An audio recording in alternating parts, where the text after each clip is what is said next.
Okay. We were talking about your humble spirit and your generous spirit, so to speak. Where does that come from? Did you borrow that from grandmom? Yes, Okay. definitely. I think by the time that we're finished with this interview, you'll see that all roads lead to grandmom. I know. I've seen that clearly. She influenced me in every way. And when I was growing up, she raised me to be very humble, Okay. to be very simple, just like she was. She was a very simple, down-to-earth woman, despite her high status in society, despite all of her accomplishment, despite all of her material resources and gains. I mean, a lot of people, I mean, they hear her name, Mrs. Ndao, Mrs. Ndao, but if you come across her, you wouldn't believe that this is Mrs. Ndao, because the way she's dressed, the way she behaves, she is very humble. And I believe I took that from it's her. It's clearly manifested in you. So, that is definitely where I took it. I took it from. The generous spirit. The humble spirit. In terms of generosity and just being able to sort of give back to society, and also being able to contribute your national quota, so to speak, to society, is something as well that I also took from her. Remember, I told you that after she finished teaching in government, for many, many years, she decided to open a private school. And when she opened this private school, which is commonly known as Ndaos, this was something that she felt like she wanted to give back to society, because she had been educated by the system. She had received education, a scholarship to do education in Ghana at the time at Chimoto College. And she was actually there with very prominent people at the time, including our first president, Sir Dauda Kyaraba Jawara, Louis Njai, who was the first education minister. So this was the background that she had. And even when she finished at Chimoto, she was very close to Sir Dauda then. And she was offered ministerial positions in government, and she said no, she doesn't want to be involved in politics.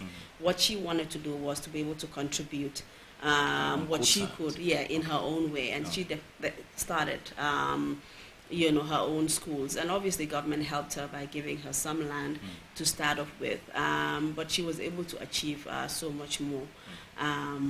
And she was able to, with the little that she had, was able to turn that into something that was really, really big. Her schools at the time, when I was attending Ndaos, was one of the best schools in the Gambia in terms of educational excellence. I think it still remains. Everyone talks about that. The standards have perhaps gone down, if I'm going to be honest.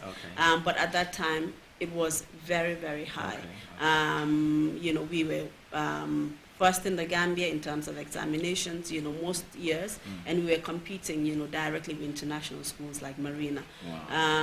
But despite the high level of her school, despite the fact that she had, children of ministers and expatriates and very high people in society coming to her school, and a lot of them even suggested to her, why don't you raise the school fees, make it expensive so that it will be an exclusive school, only for the rich and, powerful and whatever. And she said, no, that's not the reason why I started this school. The reason I started this school is because I wanted to bring education to the doorsteps of ordinary Gambians, and to be able to help government, to be able to subsidize,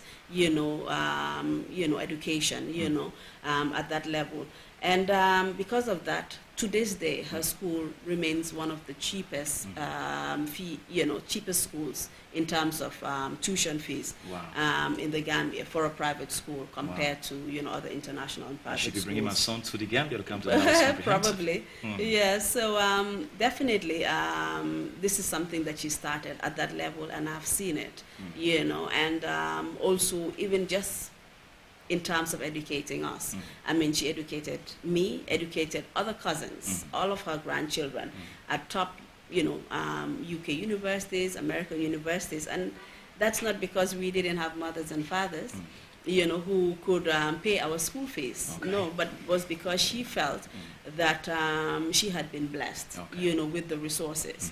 to be able to help her family. So she must extend her hand. Yes, so she wanted to extend her hand, and from her I learned that charity really begins at home. Okay. She was, ready to help her own family first, and use her financial means, to make sure that we were all educated. And obviously, because she believed in education, she would rather take those millions of dollars, invest it in the education of her grandchildren, than give them cars or houses or material possessions. Yeah, for her that didn't make sense.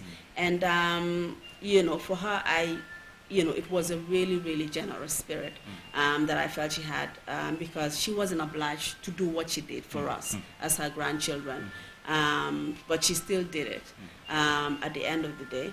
Malik, the telephone. So, so I believe that she was really a philanthropist through and through, and she did a lot of things, not just for her grandchildren, but for other members of the family, and even within her own school, for children, even though the school fees was very low, but there were certain children who were not able to afford fees. She would personally pay those fees for them. And she, she did so many things in terms of, because she was a Christian and she belonged to the Catholic organization or the Catholic mission. And she used to do a lot of things through the Catholic church, for poor people and people of little means. So it was from her that I got this sense of really giving back to society, and also the humble spirit. And I also believe that as human beings, when God blesses us and gives us so many things, those resources and blessings, are really not something that we own in a way. God has given us those blessings so that we can share them, with people who are less fortunate than ourselves. And, I saw that she was able to do what she did through her area of expertise, which was education. So if I was going to do something, then I would have to challenge it through what I knew, what to do best. And that was obviously through my legal services. And so that is why I decided that, well, as a lawyer, it's a very lucrative career. We get paid a lot of money. So why not dedicate some of the resources that I have through that to help, people who are less unfortunate, people who cannot afford legal fees and who otherwise would be left languishing in Mile 2, left languishing at the NIA, or, have their rights violated just because they cannot afford to have a lawyer. So, and that is why I decided that, I think that this is the way I can give back to society and give back to people. And that's what I've been trying to do in my own That's the beautiful one from our guest there. It's a very interesting conversation on Zambian's VIP magazine, VIP TV, here in the Republic of the Gambia. A very humble spirit lady here seated with us this afternoon. Let me take it a little bit outside of your private, or should I say personal life. There are lots of young girls seated under the sound of a voice right now. Some in Liberia, Ghana, Nigeria, they are following the story right now. Most times, the female have dreams and aspirations to try to achieve, but most times these dreams and aspirations are hindered by advances from men. Sometimes they don't have the financial muscles to be able to meet up the target. You left from here to the UK. Okay, cash may have been available, but you still had a lot of tussles, a lot of advances to withstand, and you succeeded and triumph over that.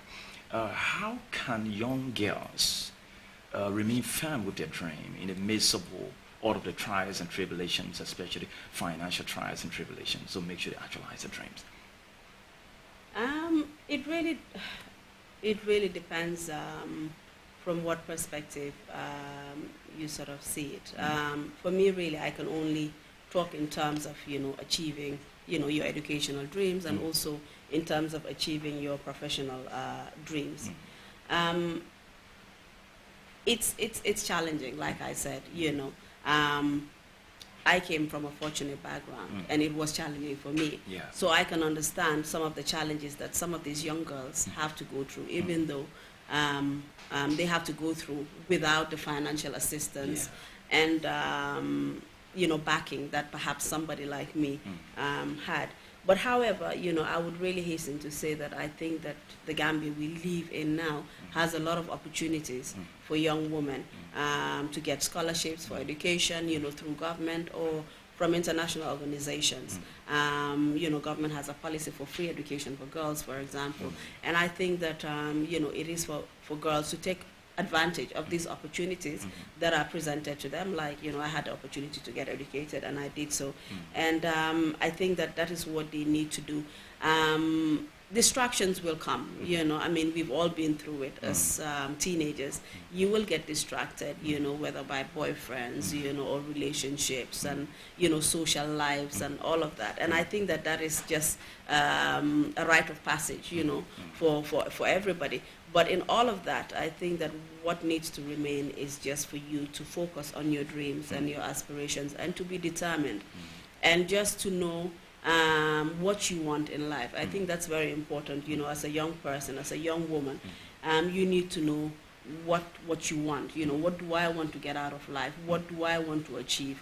I think that when you know what you want, then you have a plan, and then you can set goals to achieve that plan, and then that will also motivate you to be determined, and to be able to get to where you need to get to. Also, I think I have to also say that, mistakes in life are inevitable. I mean, we are all prone to mistakes. I myself have made many mistakes in my life, but I think that as human beings, when you make a mistake, you need to get up, dust yourself, and basically just continue on your journey.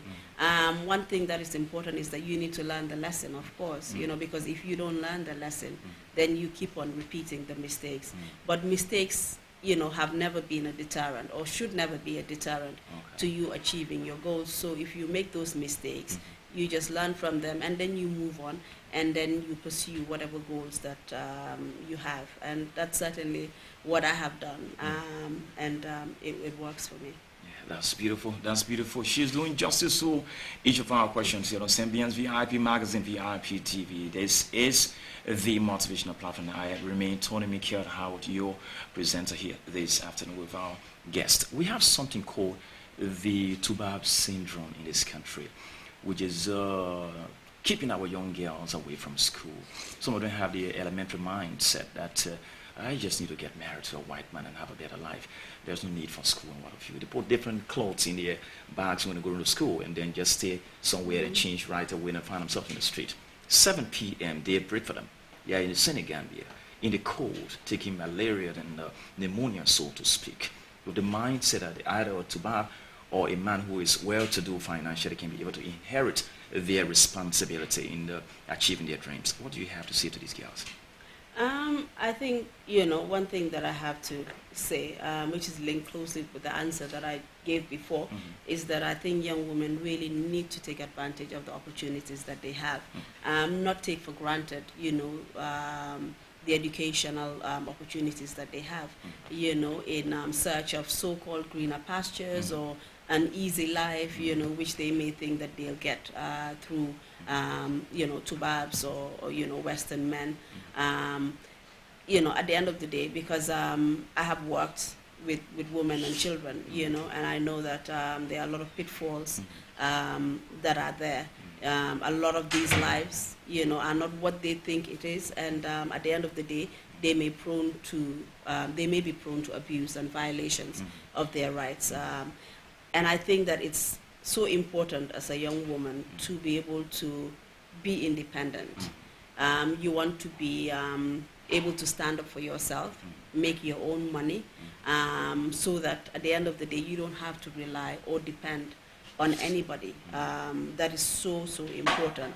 And I think that it just doesn't go for women, it goes for men and women, but more so women, because obviously with women, we've had a culture where women have not been educated, and as a result, they've not been able to work and be able to earn an income and support themselves. So they tend to rely on, either, husbands or members of their other family, to support them. And that obviously comes with, a lot of problems at the end of the day, and has led to a lot of violations of their rights. So it's really important, especially in this day and age, that you're able to, stand up for yourself. I mean, if your preference is a tubab, obviously, I mean, there's nothing wrong with that, but be able to stand up for yourself. If you have a tubab who comes along the way and helps you, that's an added bonus. Yeah, but you need to be able to stand up for yourself. So whether or not the tubab is there, you're able to, have an income and support yourself. I think that's the important thing, just that independence, that you need as a woman. I think that's so important, because without that independence, you really cannot protect yourself from danger, or anything that's going to happen from you. You're going to be so vulnerable to so many things, because all the time you're just thinking, well, I need this person, I need this person. So you get subjected to so much which you otherwise shouldn't have to be subjected to. So I think that young women really need to focus, get their head on their shoulders properly, get their head straight, and just, know what they want, and also aim high, be ambitious, Don't feel that because you're a woman, so all you should do is just be at home, be a housewife, do domestic chores, or rely on somebody to take care of you. Why? You shouldn't think that way. You're a human being, intelligent, just like your male counterparts, and you can achieve, everything that a man can achieve, just by the examples that I've shown. I am a classic example here, and in fact, in the law profession these days, we have far more women, who are becoming lawyers than even men. Women in the Gambia, are beginning to achieve so much more than even men are, and women are, in high positions. We've seen them in ministerial positions. We've had vice presidents that are women. I think it's just the presidency we haven't reached yet, and by God's grace, we will get there. Okay. But, I mean, the sky is the limit for women, really. I think what we just need to do is just seize the opportunities and believe in ourselves. That's beautiful. You heard her. She said young people should be able to seize the opportunities and believe in themselves if they expect to climb in the kind of ladder she has climbed in life. I put this to you. In the midst of all the flowery words that I heard about Grandma, I know too many beautiful things happened. But do you have a particular event in your life that is the most memorable one, that you even wish to have a part two of it, from childhood to professional life? What aspect of your life that you can say, oh, on this day, it was wonderful, I wish I can have a repeat of that, and a memorable day? There are actually so many memorable days, so many. I mean, I have so many memorable... Give me the most memorable. I have a lot of good memories growing up, with my grandmother on Caraba Avenue. But perhaps one of the most memorable days would be the day I was called to the bar in the Gambia, after I had gone through my educational pursuits in the Gambia, in the UK, Sierra Leone. I came back and I was called to the bar. And it was not like the call to the bar ceremony you have these days, where you have, I don't even know how many people being called, quite a few people. This was a situation where I was the only one person being called, because then very few lawyers were being called to the bar. Sometimes one person a year or two person a year. Wow. Not like it is now. So it was a special ceremony just for me in the chambers of the Chief Justice. And there I had, my grandmother was sitting there, my father was sitting there, members of my family, who had supported me throughout the years. And then, my two small children were also there. So it was very memorable just to be able to recollect and just talk about everything that I had gone through up to that point, and to be able to thank God and thank my grandmother and everybody who had contributed to my life thus far. And just to see my grandmother as well, just beaming with pride on that day, knowing that everything that she wanted had been achieved, that I was successful, because that's what she wanted. She wanted me to be a successful person in life and to be able to reach the highest, educational heights that, she felt I could reach. And I think when I became a lawyer for her, she was satisfied. That was it. I was her first grandchild, and I managed to achieve that, and the first lawyer in the family and all of that. So she was so proud of me on that day, and I was obviously very proud of myself. Did it take you by surprise, or you saw it coming to be called to the bar? No, I guess I saw it coming, because I had worked hard to get there, and everything was leading to that. So it really wasn't a surprise as such. I mean, I had worked for it. I had accomplished my dreams, in life, at the end of the day, despite the fact that people may think that I have accomplished so much, I don't think that I am where I need to be. I'm still learning. I still have some way to go. Where is your still zenith? growing. Where is your zenith? Where do you want to go? Anywhere the Lord leads me to, the really. word infinity, you just want to keep Indeed, growing. I just want to grow. But after the TRRC, obviously, I see myself going back into private practice, establishing my own chambers, and seeing where that leads. But, the TRRC has really been it has been a great learning curve for me. Because despite the fact that people may think, oh, she's a lawyer and she's well-spoken and all of that, my strengths really are not in public speaking. And it was quite a challenge, to be in front of the cameras, having to talk to the whole world. And most of the time, I was super nervous.